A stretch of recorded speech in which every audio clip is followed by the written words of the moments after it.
ខ្ញុំបានទិញកម្រាលក្រែពណ៌ក្រហមចាស់មួយអ្នកមើលការស្នាក់នៅឃើញហើយភ័យស្លន់ស្លោព្រោះនេះជារបស់ដែលប្រឆាំងខ្មោចនាងប្រាប់ថាវាមិនមែនសម្រាប់មនុស្សរស់ទេខ្ញុំត្រូវធ្វើម៉េចចាំពាក្យខ្ញុំឲ្យច្បាស់មុនចូលគេងដាក់ស្បែកជើងមួយបែរមុខមួយបែរខ្នងនៅក្បែរក្រែអីចឹងខ្មោចមិនអាចឡើងលើបានទេយប់នោះខ្ញុំធ្វើតាមអ្នកមើលការស្នាក់នៅដាក់ស្បែកជើងមួយបែរមុខមួយបែរខ្នងក្បែរក្រែប៉ុន្តែចុងក្រោយខ្ញុំរកក្រែរបស់ខ្ញុំមិនឃើញទេឃើញក្រែបាត់ខ្ញុំភ័យណាស់រត់ទៅរកអ្នកមើលការស្នាក់នៅភ្លាមហើយសួរថាហេតុអ្វីខ្ញុំរកក្រែមិនឃើញតើខ្ញុំមិនមែនជាមនុស្សទេអ្នកមើលការស្នាក់នៅស្ដាប់ហើយមុខស្លេកភ្លាមនាងនិយាយថាមូលហេតុដែលអ្នករកក្រែមិនឃើញគឺព្រោះខ្មោចបានលួចស្ដាប់ការសន្ទនារបស់យើងហើយវាបានប្រើវិធីបិទបាំងខ្មោចលើអ្នកមុនពេលនេះខ្ញុំដឹងថាឥឡូវអ្នកមិនទាន់ជឿខ្ញុំទេអីចឹងយករបស់នេះទៅកាន់ជាប់ខ្លួនអ្នកមើលការស្នាក់នៅយកកញ្ចប់ក្រដាសមួយចេញនេះជាភេទធូបដែលបានបូជាចំពោះព្រះពុទ្ធវាអាចទុកខ្មោចបានចាំឲ្យច្បាស់យប់នេះទោះអ្នកឯងសំឡេងអ្វីក៏ដោយក៏កុំបើកភ្នែកដែរបើមិនអីចឹងទេភេទនេះនឹងលែងមានប្រយោជន៍ខ្ញុំនឹងឮសំឡេងអ្វីកុំសួរប្រញាប់ត្រឡប់ទៅវិញទៅដល់ពេលនោះអ្នកនឹងដឹងដោយខ្លួនឯងត្រឡប់ដល់បន្ទប់ខ្ញុំក៏ឃើញក្រែវិញមែនមើលទៅភេទដែលអ្នកមើលការស្នាក់នៅឲ្យខ្ញុំវាពិតជាមានប្រសិទ្ធភាពប៉ុន្តែនាងថាយប់នេះខ្ញុំនឹងឮសំឡេងតើវាជាសំឡេងអ្វីថ្ងៃនេះយប់នេះខ្ញុំនឹងឮសំឡេងអ្វីដល់ម៉ោង 11 យប់ខ្ញុំដេកបង្វិលទៅមកមិនអាចដេកបានក្នុងចិត្តខ្ញុំគិតតែពីសំឡេងដែលអ្នកមើលការស្នាក់នៅនិយាយពេលនោះខ្ញុំឮសំឡេងមួយដំបូងខ្ញុំឮសំឡេងយ៉ាងនុនស៊ីបានចុះពីក្រែហើ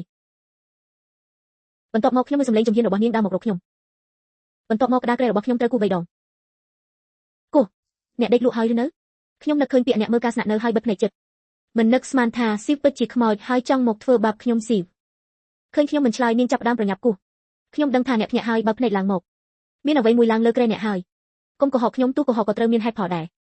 ក្រែនៅបន្ទប់ស្នាក់នៅសុទ្ធតែក្រែតែម្នាក់បើមានអ្វីឡើងលើខ្ញុំមិនអាចដឹងទេភ្លាមនោះខ្ញុំមានអារម្មណ៍ថាក្នុងខ្ញុំត្រជាក់ហាក់ដូចជាមានអ្វី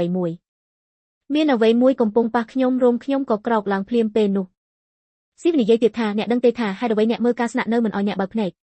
ព្រោះខ្មោចខ្លាចមនុស្សបើកភ្នែកអំណាចក្នុងភ្នែកអ្នកអាចរារាំងខ្មោចមិនឲ្យលួចដកដង្ហើមអ្នកចាំបន្តិចស៊ីវដឹងរឿងដែលខ្ញុំជេរជាមួយអ្នកមើលការស្នាក់នៅបានយ៉ាងម៉េចអ្នកដឹងទេថាហេតុអ្វីខ្ញុំទិញកម្រាលក្រែពណ៌ក្រហមចាស់នោះព្រោះអ្នកមើលការស្នាក់នៅពីថ្ងៃមុននាងឲ្យខ្ញុំភេទធូបដែលបូជាចំពោះព្រះតែវាមិនមែនជាភេទធូបទេ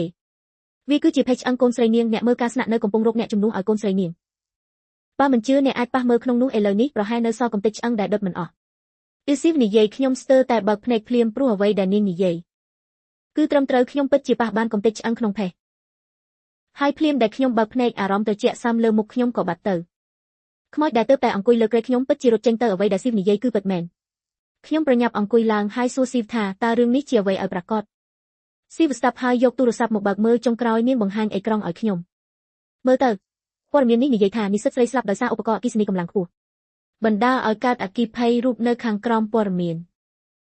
នគឺជារូបអ្នកមើលការស្នាក់នៅលុតជង្គង់យំយ៉ាងខ្លាំងខ្ញុំភ្ញាក់ផ្អើលណាស់រូបកន្លែងដែលយើងកំពុងស្នាក់គឺជាអន្តេវាសិកដ្ឋានរបស់និស្សិតស្រីដែលស្លាប់នោះកូនស្រីអ្នកមើលការស្នាក់នៅ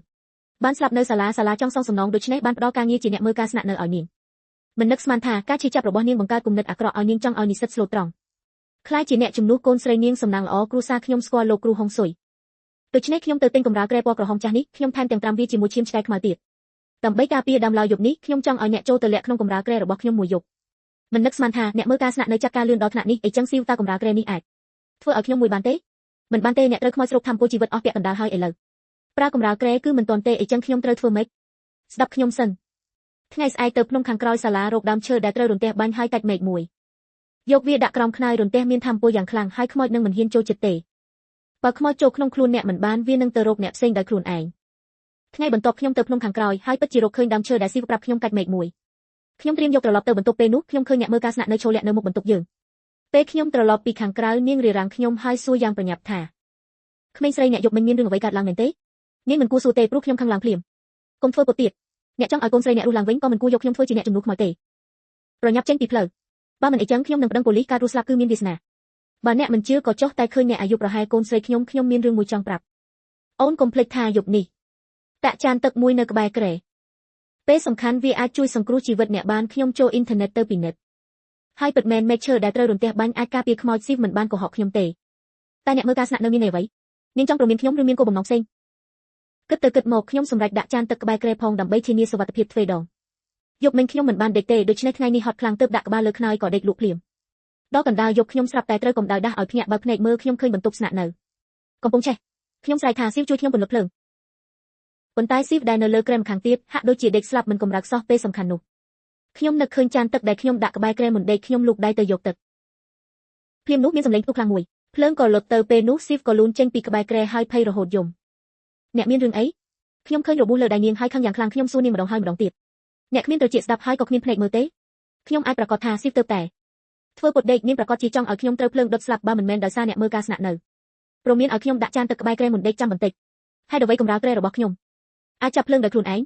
ព្រឹកឡើងខ្ញុំទៅរកអ្នកមើលការស្នាក់នៅភ្លាមអ្នកដឹងទេយប់មិញបន្ទប់ខ្ញុំឆេះតើអ្នកមើលការស្នាក់នៅដឹងមុនមែនទេនាងមើលមកខ្ញុំហើយទឹកភ្នែកពីខ្សែហូរចុះតាមភ្នែកនាងនិយាយថាម្ដងទៀតហើយ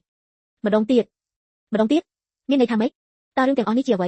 អ្នកអាចប្រាប់ខ្ញុំបានទេអ្នកមើលការស្នាក់នៅស្ដាប់ហើយស្រាប់តែទឹកភ្នែកហូរនាងនិយាយថាកាលពីប៉ុន្មានឆ្នាំមុនកូនស្រីខ្ញុំពិតជាត្រូវភ្លើងឆេះស្លាប់នៅបន្ទប់ស្នាក់នៅរបស់អ្នកប៉ុន្តែមិនមែនដោយសារឧបករណ៍អគ្គិសនីទេនាងត្រូវខ្មោចធ្វើបាបហុងស៊ុយរបស់បន្ទប់ស្នាក់នៅនេះមានបញ្ហាហើយខ្មោចបានបង្កភ្លើងដូច្នេះរាល់ឆ្នាំតែងមានភ្លើងឆេះដោយគ្មានមូលហេតុតែកន្លងមកមិនមានអ្នកស្លាប់ទេដូច្នេះមិនបានបង្កការចាប់អារម្មណ៍ពីសង្គមឆ្នាំនោះកូនស្រីខ្ញុំមានថ្ងៃខែឆ្នាំកំណើតខុសពីគេហើយត្រូវខ្មោចយកធ្វើជាអ្នកជំនួសបាត់បង់ជីវិតទើបរឿងនេះឡើងដល់ព័ត៌មានខ្ញុំបានប្រាប់សាលាថាបន្ទប់នេះមិនអាចឲ្យមនុស្សស្នាក់បន្តទៀតទេសាលារបស់អ្នកដើមឡើយក៏យល់ព្រមដែរប៉ុន្តែពេលនោះ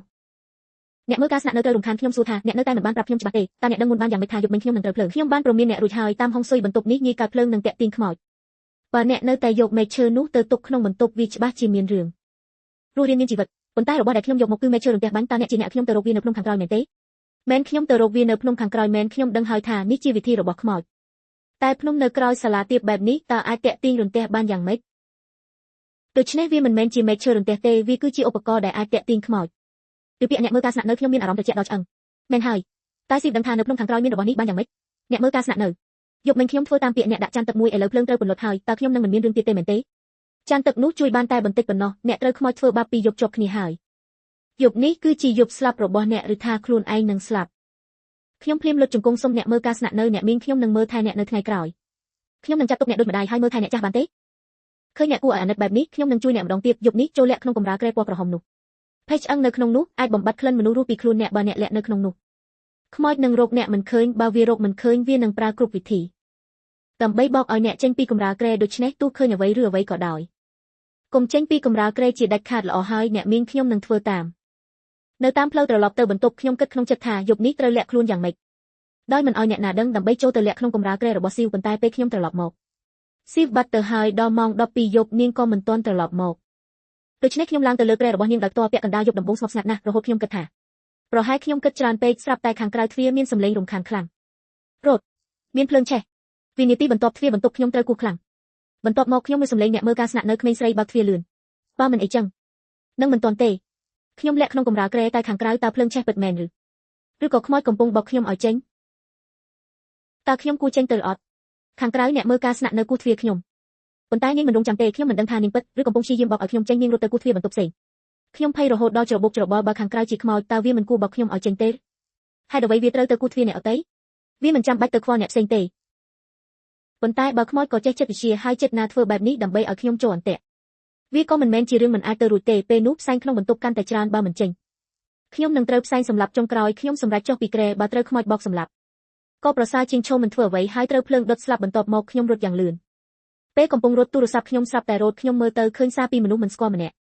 ់មានតែពីរពាក្យទៅខាងឆ្វេងដល់ពេលនេះខ្ញុំគ្មានចិត្តគិតថាអ្នកនៅខាងទៀតជានរណាឬហេតុអ្វីចង់ជួយខ្ញុំទេខ្ញុំមានតែផ្លូវមួយគឺសាកល្បងភ្នាល់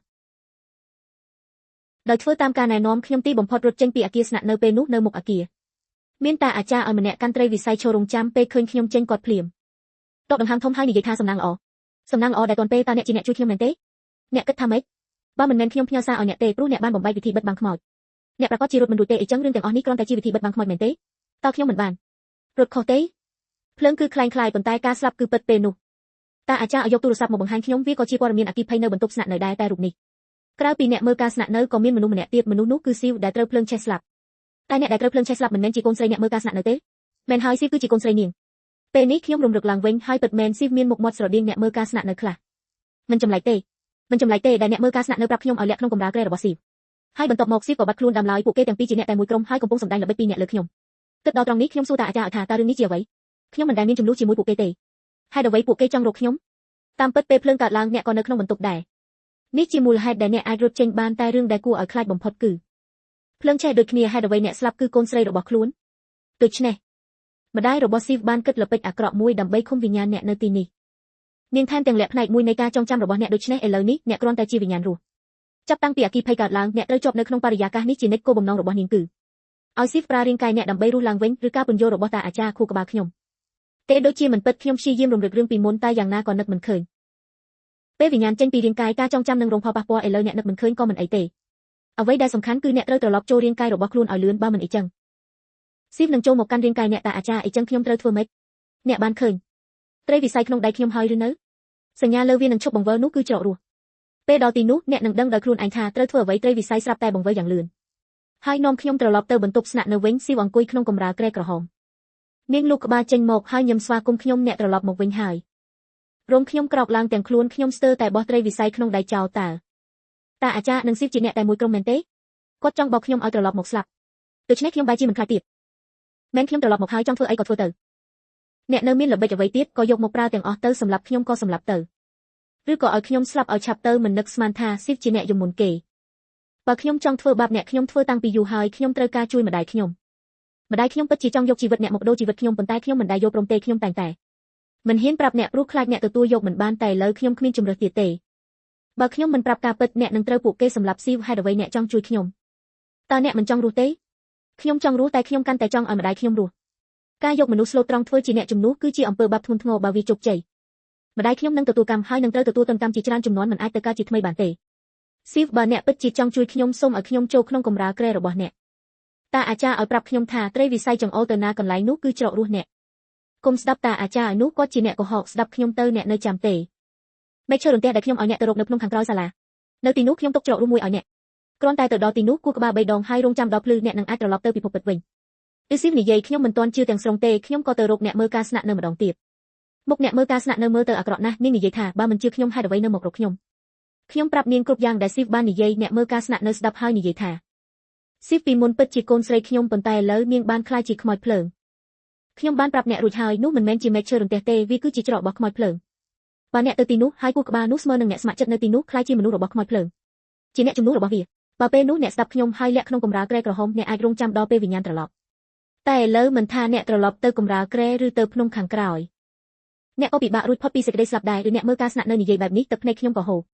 ពេលខ្ញុំគិតថាខ្លួនឯងចិត្តអស់ផ្លូវរត់ខ្ញុំស្រាប់តែនឹកឃើញរឿងមួយអ្នកមើលការស្នាក់នៅក៏ជាមនុស្សរស់ម្នាក់ដែរនោះមានន័យថាឥឡូវនាងក៏កំពុងរស់នៅក្នុងទីនេះគិតដល់ត្រង់នេះខ្ញុំសួរនាងថាអ្នកមីងក៏ជាមនុស្សរស់ដូចខ្ញុំមែនទេបើអញ្ចឹងតើអ្នកមីងត្រឡប់ទៅវិញយ៉ាងម៉េច